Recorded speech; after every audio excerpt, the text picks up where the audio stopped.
જય સ્વામિનારાયણ. મજામાં? 232 નંબરનું પેજ, પ્રકરણ 14,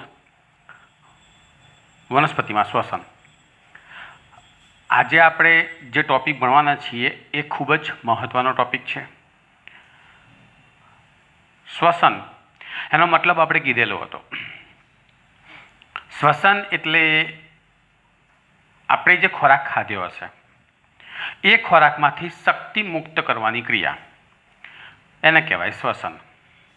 એટલા માટે શ્વસન શક્તિ ત્યાગી પ્રક્રિયા કહેવાય. મગજમાં ઘૂસાડી દો, શ્વસન શક્તિ ત્યાગી પ્રક્રિયા.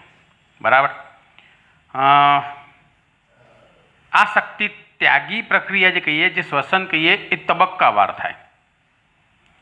ગ્લાયકોલિસિસ, બરાબર, અને એના પછી જારક શ્વસન હોય તો ક્રેબ્સ ચક્ર, જે આપણે ભણી ગયા બહુ સરસ રીતે, અને પછી આવશે ઓક્સિડેટિવ ફોસ્ફોરીકરણ.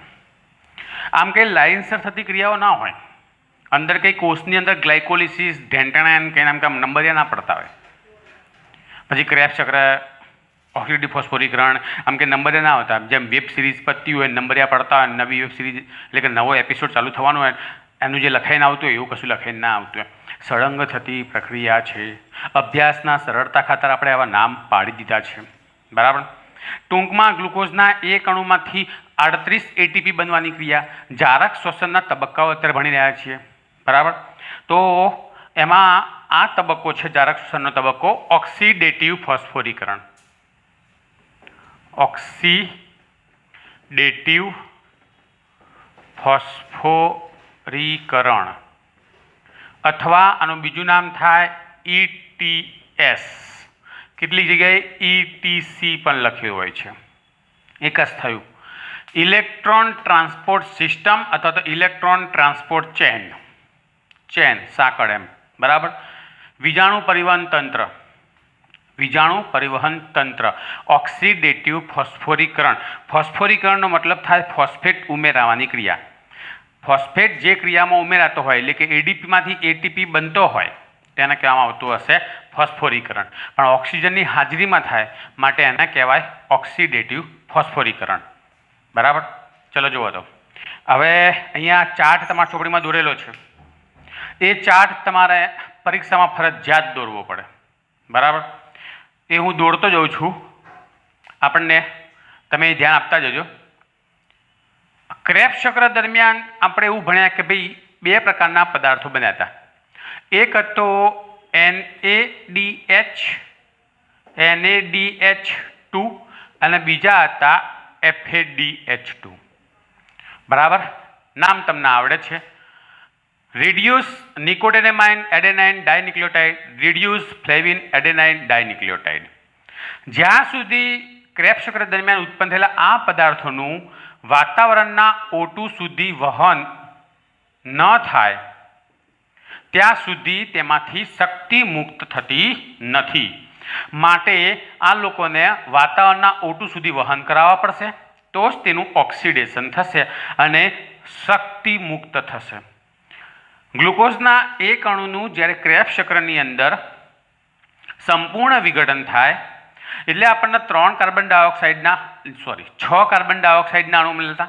ગ્લુકોઝના એક અણુની વાત કરું છું. ચોપડીમાં ક્રેબ્સ ચક્ર એક જ અણુનું દોર્યું છે, પાયરુવિક એસિડના. પણ ગ્લુકોઝના એક અણુનું સંપૂર્ણ નહીં પણ આંશિક વિઘટન થાય ગ્લાયકોલિસિસમાં, એટલે 2 પાયરુવિક એસિડ આવ્યા. બંને પાયરુવિક એસિડ ક્રેબ્સ ચક્રમાં દાખલ થવાના, એટલે 6 CO2, 8 NaDH2 અને 2 FADH2 મળતા હતા. યાદ કરો, નિપજ તરીકે 2 એટીપી તો ખરા જ, આધારિત જે હતું એ તો. બરાબર? તો આ જ્યાં સુધી 8 NaDH2 અને 2 FADH2 નું વાતાવરણના O2 સુધી વહન ન થાય ત્યાં સુધી શક્તિ મુક્ત ના થાય, એટલે કે એટીપી બનવાની ક્રિયા નહીં થાય. તો આપણે એને વહન કરાવવાનું છે. બરાબર? હવે આ બધી ક્રિયા ક્યાં થતી હશે તો એ પણ થોડીક વાર માટે અહીં સમજી લો. બોર્ડ ઉપર જુઓ, અહીં દોરું છું. આ કણાભ સૂત્ર છે અને કણાભ સૂત્રની અંદર આ છે એ ક્રિસ્ટી પટલ. બરાબર? આ ક્રિસ્ટી પટલ છે. આવી રહ્યું. હવે ધ્યાનથી સાંભળો. આના આપણે એમ કીધેલું હતું આધારક. આ હતું આધારક. બરાબર? અને આ જે છે એ ક્રિસ્ટી પટલ, એટલે કે આંતરપટલ. કણાભ સૂત્રની અંદર આવેલું આંતરપટલ ક્રિસ્ટી પટલ, ક્રિસ્ટી તરીકે પણ ઓળખાણ આપેલ છે, બરાબર. અને આ જે કહીએ આપણે આ બધો વિસ્તાર જે છે એને કહેવાશે આંતરપટલીય અવકાશ, બરાબર. અને આ આંતરપટલની અંદર ચોક્કસ પ્રકારના સંકુલ આવેલા હોય, તો અહીંયા સંકુલ આવેલા હોય આ રીતે 1 2 3 4 અને 5 આવી રીતે આ સંકુલ આવેલા હોય કે જેની અંદર ઓક્સિડેટિવ ફોસ્ફોરીકરણની ક્રિયા થવાની. હવે આધારક કહીએ તો આધારકમાં શું બોલાતા આપણે TCA ચક્ર થશે, ટ્રાય કાર્બોક્સિલિક એસિડ ચક્ર, ક્રેબ્સ ચક્ર આધારકમાં અહીંયા થવાનું. અહીં થાય એટલે તમને ખબર છે ઘણા બધા H+ ઉત્પન્ન થવાના છે. ટૂંકમાં આની અંદર ઢગલાબંધ H+ બન્યા છે, બરાબર. હવે ધ્યાનથી સાંભળો, આ H+ અહીંયા નહીં આવી શકતા, આંતરપટલીય અવકાશમાં જાતે ના આવી શકે. કેમ ના આવી શકે? કેમ કે વચ્ચે કોણ આવી જાય છે? આધારક કહીએ આપણે અને આંતરપટલ અવકાશ કહીએ, એની વચ્ચેના ભાગે કોણ આવી જાય છે? આંતરપટલ ક્રિસ્ટી પટલ, કે જે H+ માટે અપ્રવેશશીલ છે, H+ ને જવા દેતું નથી. હરિતકણમાં પણ આવું આવેલું હતું, યાદ કરો, બરાબર ને. હરિતકણની અંદર જે થાઇલેકોઇડ પટલ આવેલું હતું એની અંદર H+ નો ભરાવો થયેલો હતો, અને H+ એમાંથી બહાર આધારક સ્ટ્રોમામાં નહોતા આવી શકતા. એના લાવવા માટે ATP નામનો ઉત્સેચક વપરાયો હતો, યાદ કરો, બરાબર. તો અહીંયા પણ આધારકમાંથી H+ અહીંયા આવી નહીં શકતા. અહીંથી આ H+ અહીંયા નથી આવી શકતો. કેમ નથી આવી શકતો?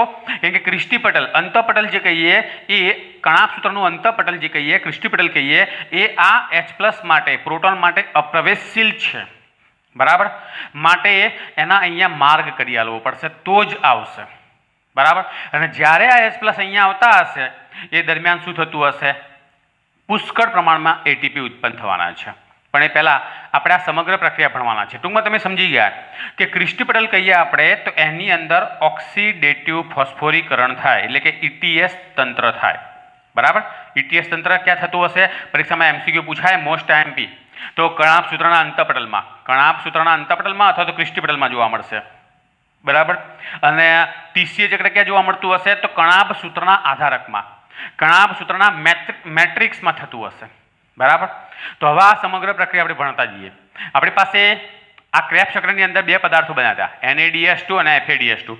બંનેનું વારાફરતી આપણે શું કરીશું? ઓક્સિડેશન કરીએ, બરાબર. તો ચલો ઓક્સિડેશનની ક્રિયા સમજતા જઈએ. એના માટે તમારે થોડીક શું કરવું પડશે? પેલો ચાર્ટ છે, ચાર્ટના આધારે સમજવું પડશે, બરાબર. તો એ ચાર્ટ હું એ દોરતો જાઉં છું.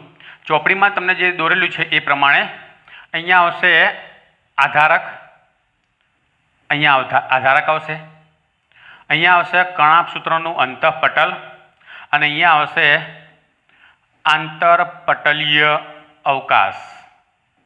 આવું લખેલું જ જો, બરાબર. આ છે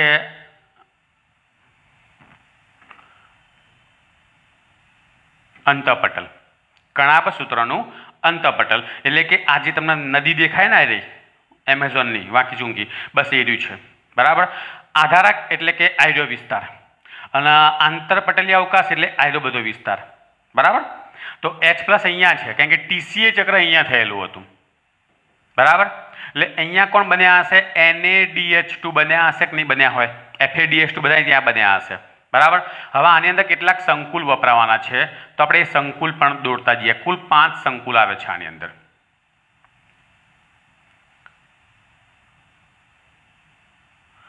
આ રીતે એક પહેલું સંકુલ છે, આપણે નંબર આપી દઈએ, નંબર 1 સંકુલ. એક કામ કરો, આપણે આને સંકુલને નંબર 1 અહીંયા લખીએ. સંકુલ નંબર 1 આને કહીશું આપણે સંકુલ એટલે કોમ્પ્લેક્સ 1. આને કહેવાય NaDH ડિહાઇડ્રોજિનેઝ,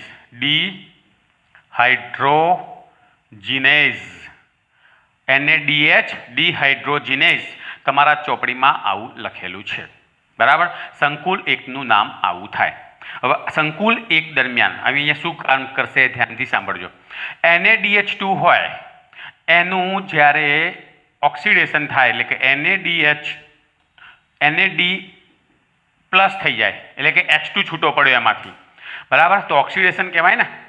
ઓક્સિડેશનનો મતલબ શું થાય? ઓક્સિજન ઉમેરાય અથવા તો શું થતું હશે? હાઇડ્રોજન દૂર થાય. તો તમે જુઓ આની અંદર હાઇડ્રોજન દૂર થઈ ગયો ને, પણ આનું શું થયું? ઓક્સિડેશન થયું એટલે શું થતું હશે? આની અંદરથી 2 ઇલેક્ટ્રોન મુક્ત થાય. યાદ રાખો, 2 ઇલેક્ટ્રોન મુક્ત થયા. ઉત્પન્ન થયેલા 2 ઇલેક્ટ્રોન જે હશે સંકુલ એકની અંદર આવેલા FMN, ઓળખો છો તમે આને? આ એક વિજાણુગ્રાહક પદાર્થ છે, ફ્લેવિન મોનોન્યુક્લિયોટાઇડ. એની અંદર આવશે ફ્લેવિન મોનોન્યુક્લિયોટાઇડ જે હશે એમાંથી આ ઇલેક્ટ્રોન જે હશે, આ 2 ઇલેક્ટ્રોન જે હશે એ FeSમાં આવશે. આ પણ એક પ્રકારનો વિજાણુગ્રાહક પદાર્થ છે. FeS આયન સલ્ફર સંકુલ તરીકે ઓળખાય. આયન સલ્ફર સંકુલ જે કહીએ એ ઇલેક્ટ્રોનનો સ્વીકાર કરશે FMNમાંથી. હવે FeS જે હશે એમાંથી ઇલેક્ટ્રોન આગળ તરફ વહન પામશે. બરાબર, સંકુલ એકમાંથી ઇલેક્ટ્રોન આગળ તરફ વહન પામશે. એ દરમિયાન આ જે પ્રક્રિયા થતી હશે એ વખતે આમાં આંતરપટેલીય અવકાશ દરમિયાન આમાં 4H+ વહન દ્વારા આવી ગયા હશે. ચોપડીમાં જુઓ લખેલું છે. તમને એમ થાય કે 4H+ ક્યાંથી આવી ગયા? તો સાંભળો, જ્યારે NaDH2 નું વિઘટન થાય એટલે આમાંથી NaDH2 હોય, આ NaDH2 નું જ્યારે વિઘટન થઈને NAD+ બનતો હોય એ દરમિયાન એમાંથી 2H+ અને 2 ઇલેક્ટ્રોન મુક્ત થતા હોય. બરાબર, એટલે 2 ઇલેક્ટ્રોન તો શું થાય? વિજાણુગ્રાહકો મારફતે આગળ જવાના, પણ 2H+ જે હશે એ પણ આને મળવાના. પણ એ શું કરશે? જ્યારે ઇલેક્ટ્રોન FeS ના હલશે ને, FMN જ્યારે 2 ઇલેક્ટ્રોન FeS ના હલશે ને એટલે વિજાણુગ્રાહક શું કરશે? ફક્ત વિજાણુને જ પકડશે, ઇલેક્ટ્રોન જ પકડશે, હાઇડ્રોજન નહીં પકડે. માટે હાઇડ્રોજન સીધા બહાર નીકળવાનું ચાલુ થઈ જશે. બરાબર, એવી રીતે બીજા એક NaDH2 હશે એટલે પછી શું થતું હશે? પાછા બીજા 2 ઇલેક્ટ્રોન આને મળશે, ઇલેક્ટ્રોન તો સતત વહન પામશે અને પાછું 2H+ અહીંયા બહાર આવી જશે.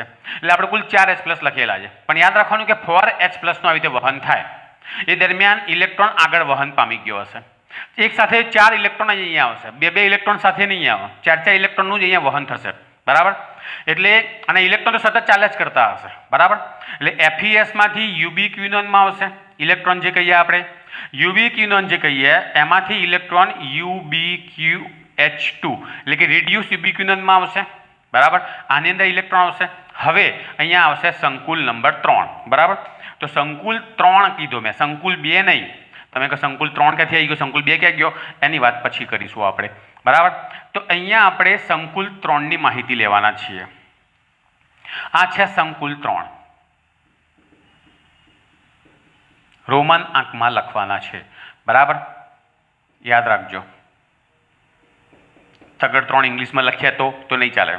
ઓકે, તો અહીંયા આવશે સાઇટોક્રોમ B અને C1. નામ છે સંકુલ 2 નું, સાઇટોક્રોમ B અને C1. બરાબર, હવે આ 2 ઇલેક્ટ્રોન જે હશે, એટલે કે ઇલેક્ટ્રોન જે હશે એ અહીંયા આવશે. ઇલેક્ટ્રોન આની અંદર સંકુલ 3 માં આવેલા જે FeS સાઇટોક્રોમ B હશે, સાઇટોક્રોમ B કહીએ આપણે, એને પ્રાપ્ત થશે. આ ઇલેક્ટ્રોન અહીંયા વ્યવસ્થિત દોરી કરેલી તમને દેખાય. આ ઇલેક્ટ્રોન તમે જુઓ, યુબિક્વિનોન, રિડ્યુસ યુબિક્વિનોનમાંથી ક્યાં આવ્યું? UQH2 માંથી ક્યાં આવશે? સાઇટોક્રોમ B માં આવશે. સાઇટોક્રોમ B માં આવશે એ દરમિયાન આમાંથી 2H+ જે હશે એ અહીંયા છૂટા પડવાના છે. બરાબર, UQH2 માંથી ઇલેક્ટ્રોન સાઇટોક્રોમ B માં આવ્યા, સાઇટોક્રોમ B માંથી ઇલેક્ટ્રોન FeS માં આવશે અને FeS માંથી સાઇટોક્રોમ, આ ઇલેક્ટ્રોન જે હશે એ સાઇટોક્રોમ C1 માં આવશે, સાઇટોક્રોમ C1 માં આવશે. અને એ ઇલેક્ટ્રોન પછી સાઇટોક્રોમ જે હશે એ અહીંયા પટલના બહારના ભાગે એક બીજો સાઇટોક્રોમ આવેલો હોય C. આ ઇલેક્ટ્રોન એને મળી જશે. આ ઇલેક્ટ્રોન કોને મળશે? સાઇટોક્રોમ C ના. બરાબર, અહીં સુધી જુઓ તો NaDH2 નું વિઘટન થયું એટલે 2 ઇલેક્ટ્રોન જે મુક્ત થયા. ઇલેક્ટ્રોન તો FMN, FeS, UQH2, cytochrome B, FeS, cytochrome C1 અને ત્યાંથી સાઇટોક્રોમ C સુધી વહન થાય. એ દરમિયાન આમાંથી 4H+ આવશે, આધારકમાંથી 4H+ આંતરપટલીય અવકાશમાં આવશે એટલે કે 4H+ અહીંયા આવશે. બરાબર, સાથે સાથે સંકુલ 3 માં પણ શું થાય? ઇલેક્ટ્રોનનું વહન થાય દરમિયાન 2H+ અહીંયા આવેલા હશે. બરાબર, ઇલેક્ટ્રોનનું વહન ચાલુ જ છે. સંકુલ 2 તમારા ચોપડીમાં લખ્યું છે, સંકુલ 2 લખ્યું છે, પણ સંકુલ 2 ના થોડીક વાર માટે આપણે શું કરીશું? સાઈડમાં રાખીએ અને સંકુલ 4 ની મહત્વનો ભાગ આવશે. કારણ કે અત્યારે હાલમાં આપણે કોના માટે આપણે ભણી રહ્યા છો ઓક્સિડેશનની ક્રિયા NaDH2 માટે. તો NaDH2 માં સંકુલ 2 કોઈ મહત્વનો ભાગ ભજવતો નથી, માટે સંકુલ 2 થોડીક વાર માટે સાઈડમાં રાખીએ. બરાબર, પછી સંકુલ 2 ને લઈશું આપણે. અત્યારે આપણે NaDH2 માટે લઈએ તો જ્યારે NaDH2 નું રિડક્શન થાય એટલે ઓક્સિડેશન થાય તો એ દરમિયાન કયા કયા સંકુલ ભાગ ભજવતા હશે? તો સંકુલ 1, સંકુલ 3, સંકુલ 4, સંકુલ 2 ભાગ ભજવતો નથી. હવે આ સાઇટોક્રોમ C જે છે એ પટલના બહારના ભાગે આવેલો હોય અને એ છે ને આ રીતે શું થતું હશે? વહન પામી શકે છે, એટલે કે એ પોતે સ્થાનાંતરિત થઈ શકે છે. એટલે સાઇટોક્રોમ C છે ને આમ વહન પામશે ઇલેક્ટ્રોનનું અને એને મોકલશે અહીંયા સંકુલ 4માં. આ સંકુલ 4 છે. મેં નાનકડા એટલા માટે સંકુલ દોરી રહ્યો છું ભઈલાઓ, કેમ કે મારા બોર્ડ નાનું છે. બરાબર, એટલે આને કહીશું આપણે સંકુલ, દૂર લખીએ આપણે સંકુલ 4. આ રીતે લખાશે. બરાબર, સંકુલ 4 તરીકે ઓળખાય. હવે આ સંકુલ 4 ને કહેવાશે સાઇટોક્રોમ C ઓક્સિડેઝ. લખેલું જુઓ, સાઇટોક્રોમ C ઓક્સિડેઝ તરીકે ઓળખાય સંકુલ 4. હવે તમે ધ્યાનથી જુઓ, સાઇટોક્રોમ સંકુલ 3 માંથી સાઇટોક્રોમ C1 કહીએ, આ C1 માંથી ઇલેક્ટ્રોન જે છે સાઇટોક્રોમ C માં આવશે. સાઇટોક્રોમ C પટલના બહારના ભાગે આવેલો એક પ્રકારનો વીજાણુરાગ છે. જે સાઇટોક્રોમ C શું કરતા હશે? એ સાઇટોક્રોમ C હવે અહીંયા આવશે, એ પોતે વહન પામી શકે છે. બરાબર, ઇલેક્ટ્રોનને લઈને એ સાઇટોક્રોમ C જે હશે એ અહીંયા આવશે. ત્યાંથી ઇલેક્ટ્રોન જે હશે આવા સંકુલ 4માં 2 કોપર કેન્દ્રો હોય. કોપર કેન્દ્ર એટલે કોપરના 2 કેન્દ્રો આવેલા છે. CuA આવેલો હશે, આ ઇલેક્ટ્રોન એમાં જશે. CuA માંથી ઇલેક્ટ્રોન જે હશે સાઇટોક્રોમ A માં આવશે. ત્યાંથી ઇલેક્ટ્રોન જે હશે એ સાઇટોક્રોમ A3 માં જશે. ત્યાંથી ઇલેક્ટ્રોન જે હશે એ સાઇટોક્રોમ, બધું લાંબુ લખાઈ ગયું છે, આપણે પટલની અંદર જ બધા ગોઠવવાના છે, પટલની બહાર નહીં લખવાના. એટલે મેં અહીંયા થોડુંક ભૂસી નાખું છું. આમાંથી ઇલેક્ટ્રોન જે હશે એ શેમાં? સાઇટોક્રોમ A માં આવશે. ત્યાંથી ઇલેક્ટ્રોન જે હશે એ સાઇટોક્રોમ A3 માં જશે અને ત્યાંથી ઇલેક્ટ્રોન કોપર કેન્દ્ર નંબર 2 એટલે કે CuB માં આવશે. યાદ રાખજો, આ સાઇટોક્રોમ A3 અને આ સાઇટોક્રોમ A છે. બરાબર, સાઇટોક્રોમ હું બોલું છું, જુઓ, સાઇટોક્રોમ C ઇલેક્ટ્રોનના અહીંથી લઈને આમ નીચે તરફ વહન પામશે, એટલે કે આ સ્થાનાંતરિત થઈ શકે છે, હલનચલન કરી શકે. એટલે ઇલેક્ટ્રોન સાથે એ શું કરશે? સંકુલ 4 તરફ પ્રયાણ કર્યું અને પછી સંકુલ 4માં એને ઇલેક્ટ્રોનને શું કોના હાલશે? કોપર કેન્દ્ર A ના હાલશે. કોપર કેન્દ્ર એ શું કરશે? ઇલેક્ટ્રોન સાઇટોક્રોમ A ના હાલશે. સાઇટોક્રોમ A સાઇટોક્રોમ A3 ના ઇલેક્ટ્રોન હાલશે. સાઇટોક્રોમ A3 કોપર કેન્દ્ર B ના ઇલેક્ટ્રોન હાલશે અને કોપર કેન્દ્ર B જે હશે એ ઇલેક્ટ્રોનને ઓક્સિજનના આપી દેશે, ઓક્સિજનના પરમાણુને આપશે. આ ઓક્સિજનનો પરમાણુ છે, જુઓ, આ ઇલેક્ટ્રોન આના આપી દેશે. ઓક્સિજનનો પરમાણુ 2H+ જે હશે આધારકમાં એના પાસેથી સ્વીકાર કરશે, એટલે કે જોડાઈ જશે અને એમાંથી બનાવી દેશે H2O. પાયાનો એક અણુના નિર્માણમાં આ ઇલેક્ટ્રોન વપરાઈ જશે. પાયાના એક અણુના નિર્માણમાં શું થતું હશે? ઇલેક્ટ્રોન વપરાઈ જશે. એ દરમિયાન ફરીથી પાછા અહીંથી કોણ બહાર આવવાનું છે? 2H+ પાછા બહાર આવતા હશે, એ વહન થતા હશે. પાયાના અણુનું નિર્માણ થતું હશે, એ દરમિયાન બીજા H+ પાછા અહીંયા આવવાના છે. તમે કહો બધા H+ આવો છે ક્યાંથી? આધારકમાંથી. આધારકમાં ઢગલા બંધ H+ છે. બરાબર, માટે એ બધા H+ શું થતા હશે? આ બાજુ વહન પામતા હશે. કેમ એ બધું વહન પામતા હશે? કેમ કે ઇલેક્ટ્રોન જ્યારે વહન થતો હશે તો રાસાયણિક સંતુલન જાળવવા માટે ઇલેક્ટ્રોનનું જ્યારે વહન થતું હશે એકમાંથી બીજામાં, બીજામાંથી ત્રીજામાં ગ્રાહકોમાં, ત્યારે રાસાયણિક સંતુલન જાળવી રાખવા માટે H+નું શું કરવામાં આવતું હશે? વહન કરવામાં આવતું હશે, જેથી છે ને શરીરની અંદર કોષોમાં રાસાયણિક અસંતુલન ના સર્જાય. એટલા માટે 2H+નું આધારકમાંથી ક્યાં નાખવામાં આવતા હશે? આંતરપટલીય અવકાશમાં નાખવામાં આવતા હશે. તો આ જે વહન કરાવડાયું ને આપણે એ આધારકની અંદરની વાત કરીએ આપણે, એ આંતરપટલની અંદર NaDH2ની વાત કરીએ આપણે. બરાબર, હવે ધ્યાનથી સાંભળો. હવે હું લઈ છું અહીંયા સંકુલ નંબર 2. હવે આવશે સંકુલ નંબર 2 ની વાત. અને સંકુલ 2 એટલે તમને ખબર છે આના કહેવાશે, અને આપણે અહીંયા FADH2 બનશે અને FADH2 માંથી FAD+ બનવાનું છે. બરાબર, FADH તો ઓળખો છો ને, ફ્લેવિન રિડ્યુસ ફ્લેવિન એડેનાઇન ડાયન્યુક્લિયોટાઇડ. આ પદાર્થ જ્યારે સક્સિનાઇલ કોએન્ઝાઇમ એટલે સક્સિનિક એસિડમાંથી, અહીં સક્સિનિક એસિડ લખી કાઢીએ આપણે, સક્સિનિક એસિડમાંથી જ્યારે ફ્યુમેરિક એસિડ બનતો હશે, ફ્યુમેરિક ક્રેબ્સ ચક્ર છે જો ટીસીએ ચક્રમાં સક્સિનિક એસિડમાંથી જ્યારે ફ્યુમેરિક એસિડ બનતો હશે, 4 કાર્બનના બંને પદાર્થો છે, તો એ દરમિયાન FADH2 શું કરતો હશે, આમાંથી જ્યારે આનું ડિહાઇડ્રોજિનેશન થાય એ દરમિયાન 2H+ સ્વીકારતા હશે, એટલે FADH2 માંથી FAD બની જતા હશે, બરાબર। એ દરમિયાન અહીંયા આવશે સંકુલ નંબર 2, તમારા ચોપડીમાં આવી આકૃતિ આપેલી છે, જુઓ સંકુલ 2 આયા। હવે આમાંથી આ ઇલેક્ટ્રોન જશે અહીંયા આવશે અને FADમાં જશે, હાઇડ્રોજન ગ્રાહક પદાર્થ પણ છે અને વિજાણુ ગ્રાહક પદાર્થ પણ છે, FADમાંથી FESમાં આવશે, ઇલેક્ટ્રોન ત્યાંથી જશે યુબિક્વિનોનમાં, ત્યાંથી ઇલેક્ટ્રોન જે હશે જશે UQH2માં, બરાબર। UQH2માંથી આ ઇલેક્ટ્રોન પાછા કોને મળવાના છે, સાઇટોક્રોમ બીને મળશે, એ દરમિયાન પાછો આમાંથી શું થતું હશે, 2H+ જે હશે એ અહીંયા આવશે, બરાબર। એટલે આપણા બંનેને ભેગા કરીને તમારા ચોપડીમાં કોમન શબ્દ લખેલો છે અહીંયા આ રીતે 4H+ લખેલા છે, જો બરાબર, 4H+ બંને ભેગા કરેલા, તો 4H+ કઈ રીતે થઈ ગયા ખબર પડી ને। અહીંયા જ્યારે NaDH2માંથી 2 ઇલેક્ટ્રોનનું આમ વહન થયું, એ સાથે સાથે 2H+ પણ આવ્યા હશે, ફરીથી એક NaDH2 આવશે, ફરીથી એના 2 ઇલેક્ટ્રોન અહીંયા આવતા હશે અને 2H+ અહીંયા આવશે, એટલે 2 અને 2 4H+ આવશે। એટલે આધારકમાંથી જ્યારે આંતરપટેલા અવકાશમાં H+ નું વહન થતું હશે તો ત્યારે 2 નહીં થાય, એક સાથે 4 નું વહન થશે। અહીંયા પણ 4 નું વહન થયું, પણ 2 ઇલેક્ટ્રોન UQH2માંથી અહીંથી આવ્યા કે જે NaDH2 ના હતા અને 2 ઇલેક્ટ્રોન એટલે કે UQH2 અહીંથી આવ્યા કે જે FADH2 મળેલા હતા, બરાબર। એટલે 2 ઇલેક્ટ્રોન સાઇટોક્રોમ બીમાં આવશે, એ વખતે 4H+ અહીંયા શું થતા હશે, મુક્ત થતા હશે, બરાબર।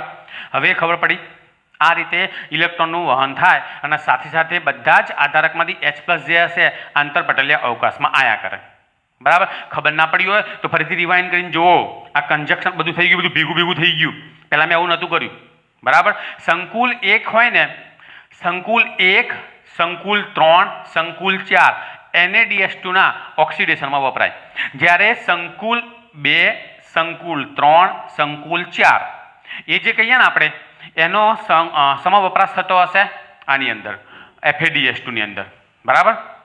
ઓકે, હવે અહીંયા તમે જુઓ આધારકમાં કેટલા H+ આવ્યા, 4H+, 4H+, 2H+, 4 ને 4 8 ને 2 10H+ આવ્યા, બરાબર। હવે બધા H+ જે હશે ને એ બધા પાછા આની અંદર નાખવામાં આવશે આધારકમાં, એટલે હવે બધા H+ અહીંયા આવી ગયા, જુઓ અહીંયા આવી ગયા છે H+ આની અંદર ભરાવો થવા મળે, ઢગલા બંધ H+ અહીંયા આવી ગયા। હવે પ્રોબ્લેમ શું થયું, બધા H+ અહીંયા તો અહીંયા H+ ની માત્રા કેવી થઈ આધારકમાં, ઘટવા લાગી, કેમ કે બધા H+ તો શું થઈ ગયેલા હતા, અહીંયા આવી ગયેલા હતા। હવે આ H+ અંદર જઈ નહીં શકે આધારકમાં, કેમ કે આપણે પહેલા જ કીધું કે ક્રિસ્ટી પટલ, અંતઃપટલ, કણાસૂત્રનું અંતઃપટલ આ પ્રોટોન માટે, હાઇડ્રોજન આયન માટે, ધન આયન માટે કેવું હશે, અપ્રવેશ્ય। તો એના આની અંદર નાખવા હશે તો શું જોશે, દરવાજો બનાવવો પડશે, તો દરવાજાનું નામ તમને ખબર છે, જેનું નામ છે ATPase ઉત્સેચક, જે ચોપડીમાં આપેલો છે, ATPase ઉત્સેચક આ રીતે દોરેલો છે, જુઓ મળ્યો, આ ATPase ઉત્સેચક છે, બરાબર, જે આધારક તરફ સહેજ ઉપસેલો હોય એવું આપણે કીધેલું હતું, એટલે આપણે આના આધારક તરફ લઈ લઈએ બહારના ભાગે આ રીતે, બરાબર। હવે આ H+ જે હશે આ 4H+, 4H+ અને 2H+, આ બધા 2H+ ને બધા જે હશે એ આની અંદર જશે, આનું નામ હતું ATPase, બરાબર। આ છે સંકુલ 5, ATPase ઉત્સેચક વાળું સંકુલ 5 કહેવાશે, અને આ 2H+ જે છે એટલે કે H+ જે કહીએ એ આ રીતે વહન પામશે અને અહીંથી અહીંયા આવશે। એ દરમિયાન જ્યારે H+ અહીંયા વહન થયા એ દરમિયાન શું થતું હશે, અહીંયા 2H+ આ એ દરમિયાન ADH હોય, ADP હોય, ક્યાંથી H આવી ગયો, તો ATP બની જાય, બરાબર। ATP ટૂંકમાં જેમ જેમ H+ આ બાજુ આવતા જશે, જેમ જેમ આમાંથી H+ આ બાજુ આવતા જશે તેમ તેમ ATPનું નિર્માણ શું થશે, થયા કરતું હશે, બરાબર। માટે તમે જો 4 4 લખેલા છે, 1 2 3 4 એવા 4 ચોકડી કરી છે, અને પછી સામેના ભાગે 4 માઇનસ પણ કરેલા, જો અહીંયા, અને વિદ્યુત રાસાયણિક જોડાણ એવો શબ્દ લખેલો, જો નીચે છે ને, મતલબ કે જેમ જેમ H+ આ બાજુ જશે તેમ તેમ આ બાજુના ભાગે શું થતું હશે, ATPનું નિર્માણ થયા કરશે। ટૂંકમાં ATP બનાવવા માટે અને પાણીનો એક અણુ બનાવવા માટે આ સમગ્ર પ્રક્રિયા જોવા મળતી હશે।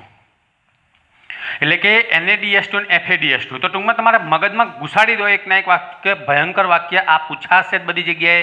આ નહીં આવડે તો કશું નહીં આવડે, આગળ એટીપીની ગણતરી નહીં જ આવડે. એક NaDH2 હોય, સાંભળી લો, તો 3 ATP બને. એક NaDH2 હોય, એક NaDH2 હોય તો 3 ATP, અને એક FADH2 હોય તો 2 ATP બને છે. મગજમાં ઘુસાડી દો, બરાબર. એક NaDH2 હોય તો એની અંદરથી 3 વખત એટીપીનું નિર્માણ થાય, બરાબર. એટલે અહીંયાથી અહીં સુધી 3 વખત એટીપી બનશે. જેમ જેમ એક વખતે, 2 વખતે અને 3 વખતે H પ્લસ આ બાજુ આવ્યા ને, માટે 3 વખત એટીપી સમજવાનું. જ્યારે FADH2 ની વાત કરવી હોય ને તો 2 જ એટીપી. FADH2 અહીંયા આવેલું, જો FADH2 અહીંયા આવેલું છે ને, માટે એના ઇલેક્ટ્રોન અહીંયા આવ્યા કે ના, માટે એક વખતે અને 2 વખતે. આ નહીં ગણવાનું, સંકુલ એક આમાં FADH2 માં આવશે નહીં. માટે આ 4H પ્લસ કાઢી નાખો તો 2 જ વખતે 4H પ્લસ એટલે કે H પ્લસ આવ્યા, માટે 2 વખત એટીપી બનશે. FADH2 માંથી 2 વખત એટીપી બનશે. NaDH2 માંથી 3 વખત એટીપીનું નિર્માણ થાય છે, યાદ રાખજો, બરાબર. માટે એક NaDH2 હોય તો 3 એટીપી બનાવે, એક FADH2 હોય તો 2 એટીપી બનાવે. ખરેખર તો 3 એટીપી પૂરા નહીં બનતા, 2.5 એટીપી બને છે. અને આમાં 1.5 એટીપી આવું ક્યાં લખી નથી, પણ હું તમને કહી રહ્યો છું. પણ અડધો એટીપી તો કેવી રીતે ગણતરી કરવી? અડધો એટીપી તો ગણતરી થાય નહીં ને, માટે આપણે 2.5 એટલે આપણે ગણિતનો એક નિયમ છે, મેથ્સમાં એવો નિયમ કહેવાય છે કે ભાઈ 2.4 હોય તો એને 2.4 જ કહેવાનું, પણ જેવો 2.5 આવે તો એના ઇઝ ઇક્વલ ટુ 3 કહી શકાય. એવો એક નિયમ છે ભાઈ, હો, ધ્યાન રાખજો. 2.6 હોય તો પણ એને 3 કહી શકાય, 2.7 હોય તો પણ 3 કહેવાય, પણ 2.5 થી 3 કહી શકાય એમ, બરાબર. 2.4 હોય તો 2.4 જ ગણાશે, 2.3 હશે તો 2.3 જ ગણાશે, પછી તમે એને 3 નહીં કહી શકો.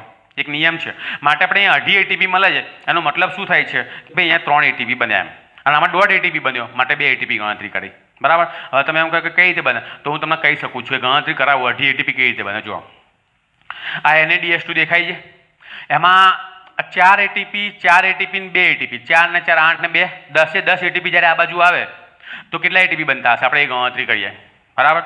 તો જો 10 4H plus is equal to 1 ATP. Therefore 10H plus is equal to how? કેટલા ATP? તમે કહો આ ક્યાંથી લઈ આવ્યા તાળો? હું તમને કહું, તમારા ચોપડીની અંદર અહીંયા નીચે છે ને 4 વખતે H plus H plus H plus H plus લખેલા જો, એટલે 4 H plus છે ને અહીંયા જશે ને ત્યારે 1 ATP બનતો હશે એમ કહેવા માંગે. ચોપડીવાળો શું કહે છે, સૌથી નીચેના ભાગે જો, ઉભા રહો. હા, ચોપડી જૂની હશે ને તો જૂની આકૃતિ આપી છે, એ નહીં ગણવાની હો. અરે આકૃતિ તમારે નહીં ગણવાની, તમારે ચોપડી નવી જ લેવી પડશે. નવી આકૃતિમાં આવી આકૃતિ આપી છે, નવી ચોપડીની અંદર. આ આકૃતિ નહીં ગણાય, આ આકૃતિ નહીં ગણાય, બરાબર. આમાં આવું ક્લિયર કટ નહીં લખેલું, સંકુલ 1 સંકુલ 2 સંકુલ 3 એવું કશું નહીં લખ્યું. મેં જે આકૃતિ દોરી છે ને એ લખાણમાં જે આપતું ને એ મેં આકૃતિ દોરી. આ લખાણવાળી આકૃતિ મેં દોરેલી છે, અને તમારા આંખ દોરવાની છે.